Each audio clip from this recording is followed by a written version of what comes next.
बड़ी खबर आ रही है। गाजा के बेत लाहिया पर आईडीएफ की बमबारी हुई है। वायुसेना के हमास ठिकानों पर हमले हुए हैं। बमबारी से लगी कई मकानों में आग है और वो तस्वीरें भी आपको हम दिखाते हैं। वायुसेना के हमास ठिकानों पर हमले की ये तस्वीरें हैं, जिसमें देखिए ये तस्वीरें बताती हैं कि बमबारी से इन मकानों में आग लग गई है।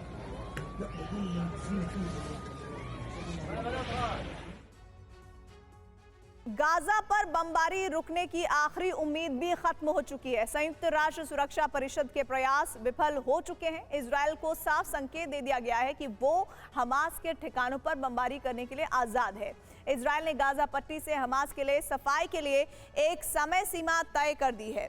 आईडीएफ ने प्लान बनाया है कि युद्ध का पहला चरण खत्म करने में 2 महीने का समय लगेगा। हमास की सफाई के लिए इजराइल ने एयर और ग्राउंड ऑपरेशन दोनों तेज कर दिए हैं और इससे महाविनाश की आशंका का चक्र भी तेजी से घूमने लगा है, क्योंकि आईडीएफ के ऑपरेशन से गाजा युद्ध के अरब विस्तार का डर बढ़ता जा रहा है।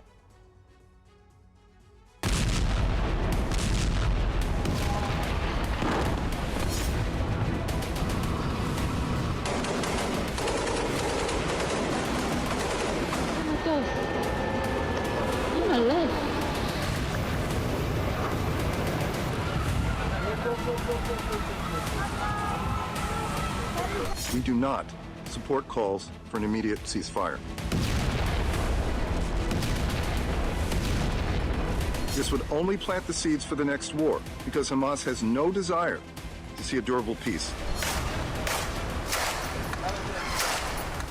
गाजा का वैश्विक परिचय पत्र विनाश बन चुका है और इस विनाश को न्योता हमास ने 7 अक्टूबर 2023 को दिया।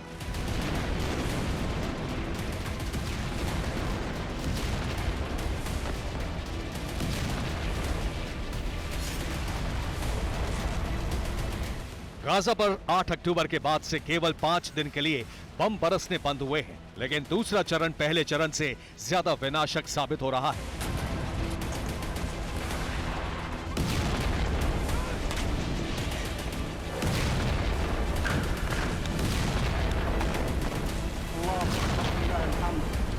इजराइल ने तय कर लिया है कि गाजा से हमास के सफाई तक युद्ध जारी रहेगा। अंतर्राष्ट्रीय दबाव और बंधकों के बचाव के लिए इजराइल ने पहला युद्ध विराम लागू किया था, लेकिन अब युद्ध विराम नहीं, महासंग्राम जारी रहेगा।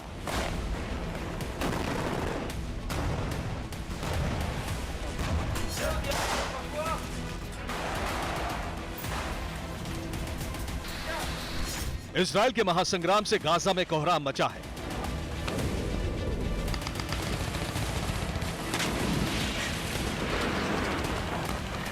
दक्षिणी गाजा पर रात भर भीषण बमबारी जारी रही। 24 घंटे में इजराइल ने दक्षिणी गाजा से हमास के 250 ठिकाने नष्ट कर दिए हैं। गाजा स्वास्थ्य विभाग के मुताबिक 24 घंटे में 310 लोगों की मौत हुई है। आईडीएफ ने दक्षिणी गाजा में 50 से ज्यादा हमास लड़ाकों को मार गिराया है। 24 घंटे में 200 हमास लड़ाकों की गिरफ्तारी की गई है।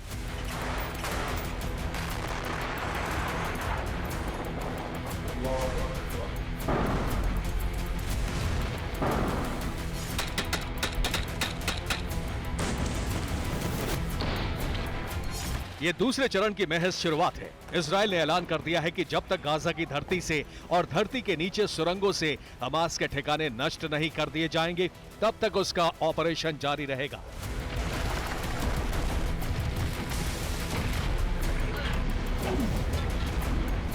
इजराइल ने गाजा पर अगले 2 महीने तक हमले जारी रखने का प्लान बनाया है। 60 दिन के इस ऑपरेशन का पहला चरण जारी है।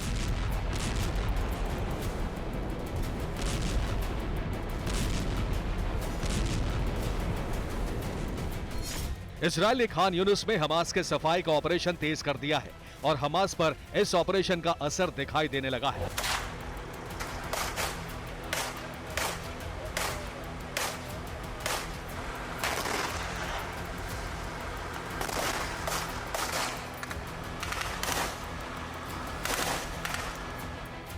खान यूनिस को पूर्वी और उत्तरी दिशा से घेर लिया गया है। खान यूनिस में हमास के ओवरग्राउंड ठिकाने तेजी से खत्म हो रहे हैं। खान यूनिस के अंडरग्राउंड ठिकानों पर ऑपरेशन शुरू हो चुका है। घेरे गए इलाके के हर मकान में सर्च ऑपरेशन चलाया जा रहा है। इजरायली सेना ने खान यूनिस में हमास को कैसे घेर रखा है, इसे गाजा के नक्शे के जरिए समझिए।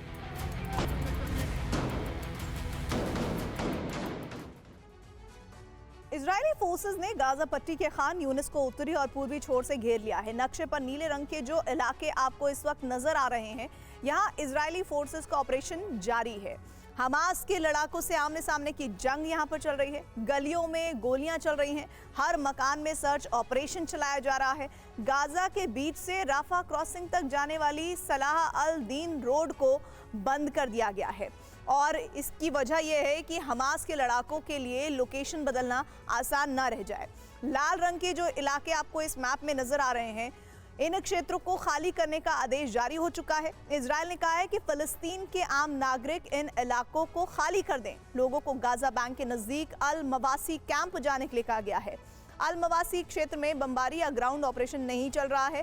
अल मवासी से दैर अल बलाह तक यानी खान यूनिस के बाहर एक निकासी रूट बनाया गया है। पीले रंग की जो पट्टी आपको इस वक्त दिख रही है मैप में, इस रोड से लोगों को सुरक्षित इलाकों तक पहुंचाया जा रहा है।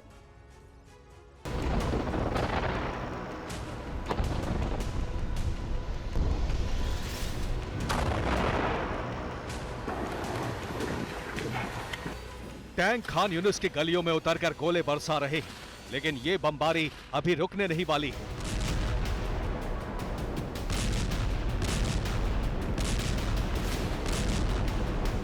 गाजा युद्ध को जारी रखने की अंतर्राष्ट्रीय तैयारी हो चुकी है।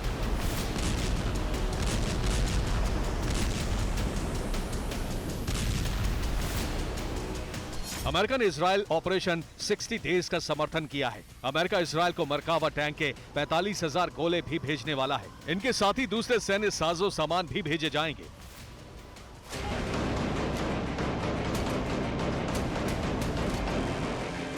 गाजा पर बमबारी का नतीजा यह है कि हमास की ताकत कमजोर पड़ती जा रही है। बमबारी रुकवाने के लिए हमास ने संयुक्त राष्ट्र की शरण भी ली है।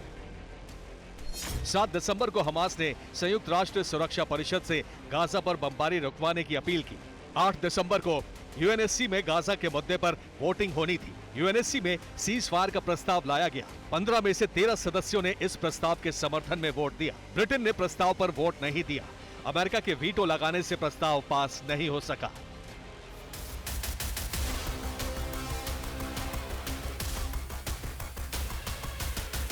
Those in favour of the draft resolution in document S/2023/970, raise your hand. En contra. Against?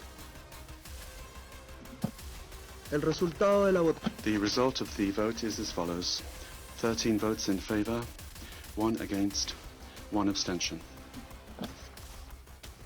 El proyecto de... The draft resolution has not been approved due to the veto of a permanent member of the Security Council. America ने Gaza पर cease fire का प्रस्ताव veto लगाकर गिरा दिया। America ने कहा है कि वो शांति का समर्थक है, लेकिन तुरंत सीज फायर लागू नहीं किया जा सकता।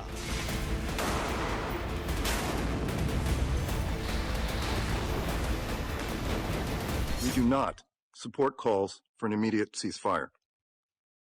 This would only plant the seeds for the next war, because Hamas has no desire to see a durable peace, to see a two-state solution.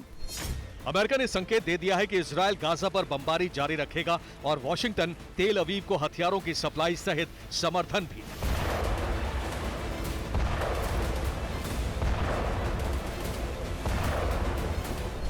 Israel का समर्थन अमेरिकी जनता ने भी किया है।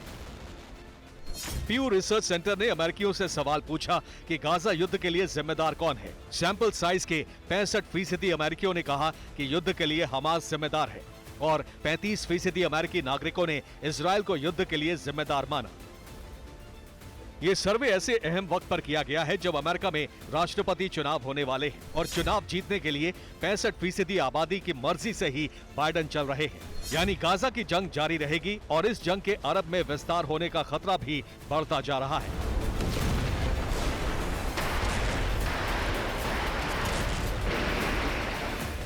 ईरान के राष्ट्रपति इब्राहिम रईसी 7 दिसंबर को ही रूस दौरे पर पहुंचे और यहां पुतिन के साथ युद्ध विराम पर चर्चा की।